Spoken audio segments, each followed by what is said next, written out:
Welcome everybody back to Crowdstack Snacks, and I'm really excited today to have my friend and colleague Jignesh Shah of Rybbon.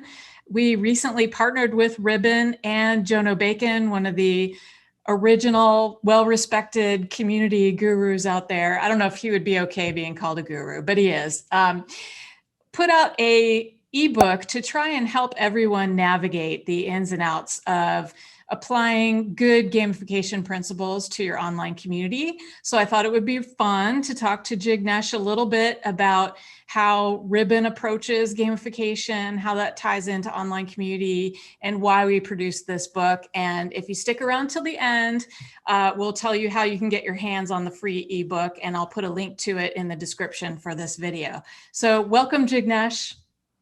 Thank you, Rosemary. Thank you for having me here. I'm really excited to be here. Awesome. Thank you. So we put together this ebook, and one of the reasons we wanted to partner with you as really the leading light in gamification and making things simple is that we've seen people try to do gamification sometimes and overcomplicate it and just really think that it's rocket science and make it too hard. And what we really like about Rybbon is how simple and easy it is, and tried to apply that in the ebook as well in the methodology. But I'd love to hear a little bit from you about how Rybbon approaches gamification just as a thing, and how you go beyond it just being a buzzword. Yeah, absolutely. And this space of building communities and bringing people together, maybe around a theme or a mission or a topic, it has always been so interesting to us. I'm a big fan of just understanding human behavior and decision making, and communities are such an interesting sort of microcosm of how people come together, how they interact, what drives them, what disappoints them. So we always have found these communities a very, very interesting space as a company. What drew us initially into the community space was many of our customers who tend to be large organizations or mid-sized organizations, but with large consumer communities or brand communities. They came to us and said, we have a big problem around engagement. Like, the community initiative is very important for us. We have invested a lot in it. We're hoping to get a lot out of it, whether it be insights or advocacy or just feedback. There's a lot riding on these things. What we've found is that, we can often get people to come into the community and maybe engage for a while, but the interest kind of then tapers off right after a while. So how do we keep them engaged, create value for them, but also create some excitement and a reason to come back. And as you know, Rybbon is a digital rewards management platform. And what we do is we provide digital rewards that plug into use cases like rewarding community members or rewarding customers for recommending their friend to buy your product, or for consumers providing feedback. There's so many areas in which rewards can be an effective mechanism. And so communities and the problem of solving the community engagement issues seem like an interesting play for us. To say, hey, could rewards play a role here? And that's kind of where we found some alignment with gamification. So gamification has always been used in communities in different shapes and forms to, deliver a form of reward for engagement and for activity. But oftentimes what we found was that either that reward doesn't lead to much more than a badge, which has some intrinsic value in terms of recognition, but that allure can fade very fast. So can you make something more tangible? Earning a badge or earning points, can you make it more tangible than just sort of the, it's sort of recognition value. And so that's kind of how we approach the idea of, hey, can you actually take something like a badge or a set of points and allow people to redeem them into rewards that they can choose and enjoy with friends and family, right? So that's how we got into the idea of helping communities engage. Along the way, we saw lots of different styles of gamification being applied to communities. I think on a high level, I would say there are two big themes. There's simple gamification, right, which is very easy for community members to understand. And then there is gamification that becomes very, very complex, very complex mechanics, lots of ladders, lots of badges, 35 flavors of sort of levels that you have to climb through. And I think most people just lose track of where they are, right? And I would say that is probably the gamification that we see usually is not effective, where it is just too much to keep track of, right? If you think about a normal consumer, they're being sort of gamified in so many different contexts today, right? They have frequent flyer points, they have the Starbucks card rewards, they have, the restaurants are doing loyalty programs and so on. And so we are sort of all as consumers participating in lots of games in our lives. And if you throw something at your community members that is too complicated, it's going to be just difficult to keep them engaged, right? So that's going to probably my biggest observation, is that simple is better. And so we kind of gravitate towards simple. Complex, can be very challenging. Absolutely. I wholeheartedly agree. And that's kind of what drew us to Rybbon too. I think we have that in common, that trying to make things simple. And when it's simple, it gets used. I personally can't keep track of when my next Starbucks reward is coming. Of course, they do hit you up almost every day with those, come get a mocha. But, in the community context, our platform and some of the others do have these point systems built in, or ways to kind of keep track of where people are in that ladder. The other component that I really like about offering Rybbon as the points corollary is the choice for the person who's getting the reward. A lot of times in the community world, the community manager gets hung up on, well, I'm going to specify, this happens, I'm going to send you an email and then a t-shirt or a box of swag or whatever that happens to be. And they may or may not need a new beer koozie with your logo on it. So the idea of putting the choice in the consumer's hand and letting them go and choose which reward makes sense for them, to me is really attractive. It's very powerful, and it is probably the number one feature on the platform, almost used universally by every one of our customers. So on the Rybbon platform, you can say, I want to send this one reward. I want to send everybody a Target gift card. You could say that, or you can say, here's $20, or here's a set of points, and then let the recipient or the member choose how they want to redeem those points for a reward of their choice. And I think in about 100% of the cases, our customers go for choice, because it's just so much more effective, right? We did sort of double click into why in some communities, when customers approach us, they have limited the number of rewards that are available. And I think in a large number of those cases, it was simply because that was the simplest solution that the community manager found, right? Which is, stocking and fulfilling and sending rewards is not easy. It's a big administrative burden. It's a lot of manual overhead. And so I guess people are just, if they're doing it manually, then they have to simplify. And then, your choice is, t-shirt or a beer cozy or something along those lines, because that's what's easy for me to fulfill. But that's one of the values of the Rybbon platform, is that you bring it in, plug it into, Crowdstack, and then you can just kind of sit back and let the platform manage the choices for your members. Yeah, it really, it works great. And for our perspective, if you're using it with Crowdstack, all you need is to take the person's email address and plug it in, and voila, you don't have to be packaging up things or, asking them what size they need or anything like that. It's really nice, seamless system. So you talked a little bit about, analyzing human behavior a little bit, and the way people work with rewards and points.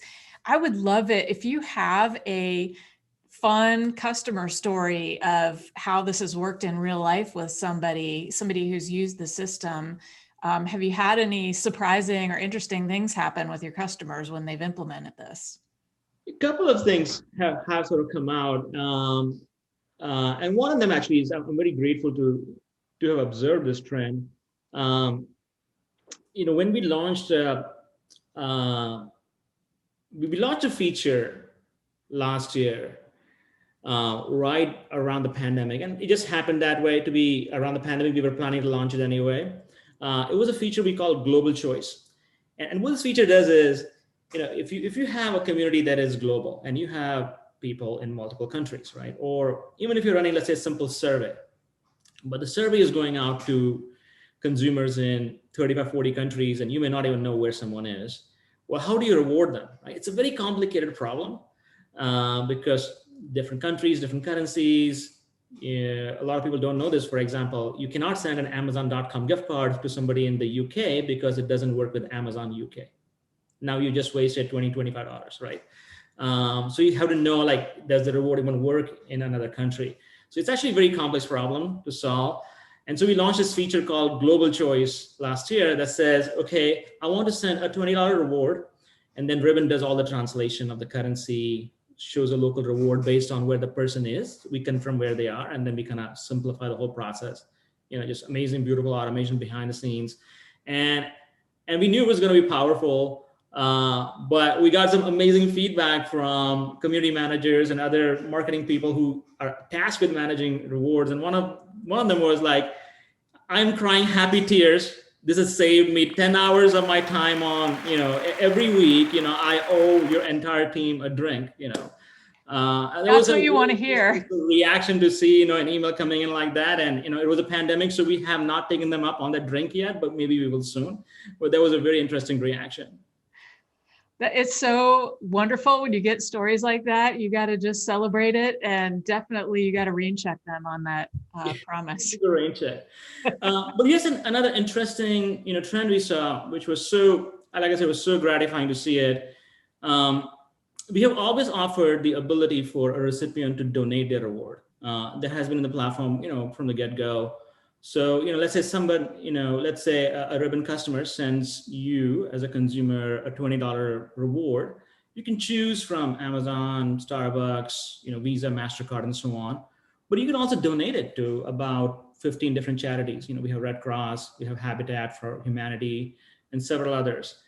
And, we always saw some number of rewards being donated on the platform. And we are very happy to support, those charities in that manner. What we noticed, though, since the beginning of the pandemic, was a quadrupling in the volume of rewards that were donated.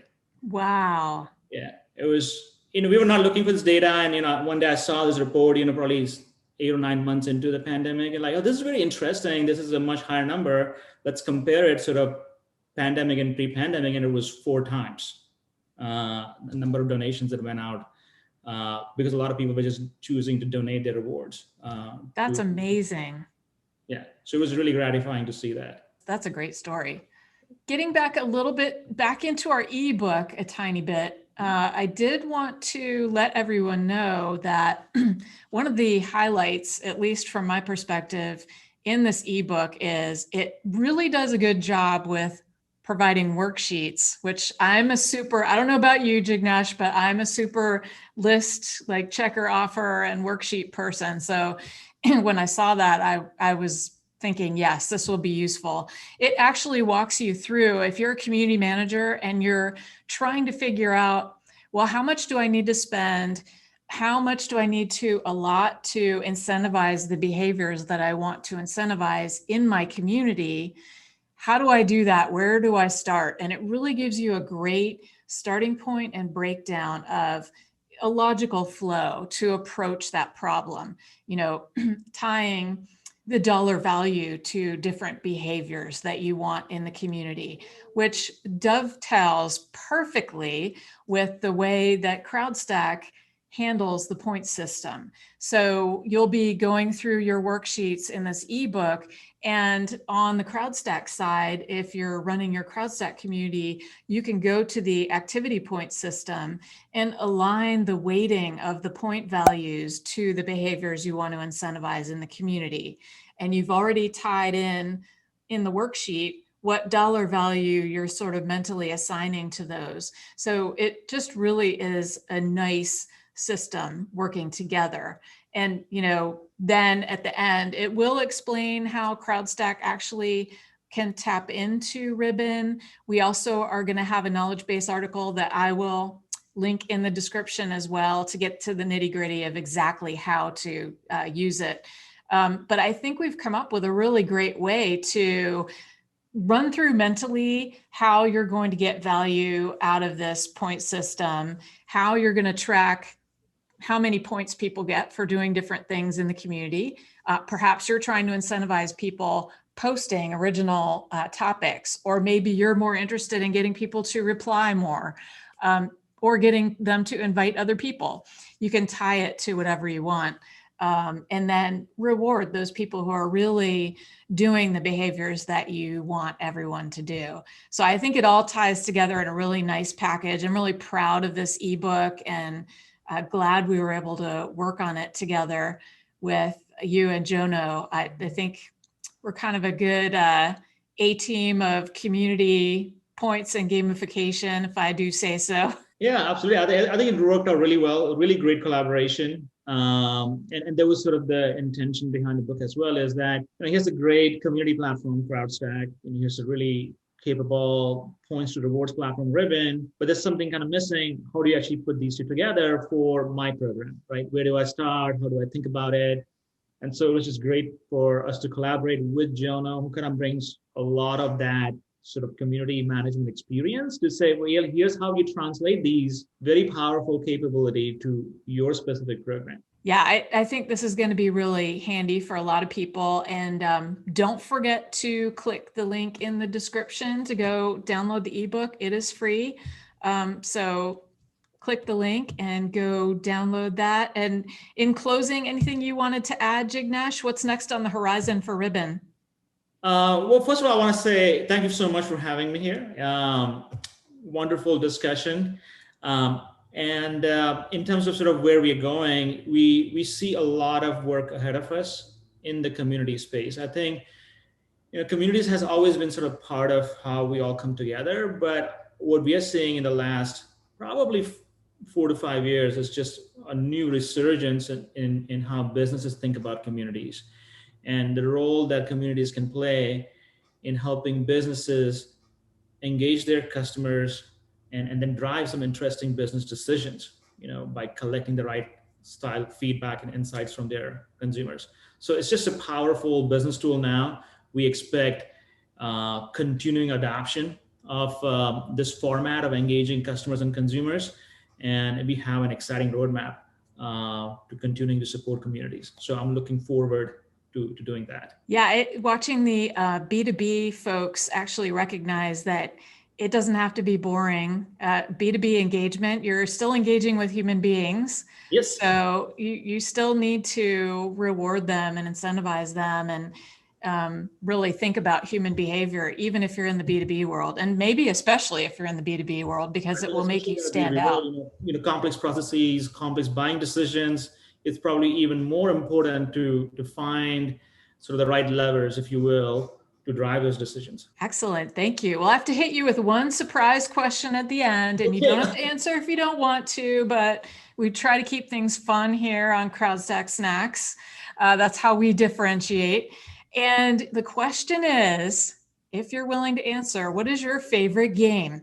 Favorite game? Oh, okay. Well, that is a tough question because I have so many. But you have to pick one. A quick one. All right. So these days, I have been playing a lot of Catan with my 14-year-old son. Oh, wow. I thought I was good, but I am just getting he's really crushing me these days, right? I don't think I have won a single game in the last 6 months. I love it. But it's just a lot of fun to play. So I love board games. Catan is probably one of my favorites. And I would definitely recommend it if you're into it. Awesome. All you Catan people, come into the comments, support each other. And I'll just, since I put you on the spot, I'll say that my kind of current favorite, and it's also kind of a throwback, is Trivia Crack on my phone. I can't stop, and I have to go out with a win, so I can't stop playing it if I'm losing a game. So anybody wants to come take me on in Trivia Crack, come on. I may have to try that out. All right, thank you so much, Jignesh. Thanks for having me here.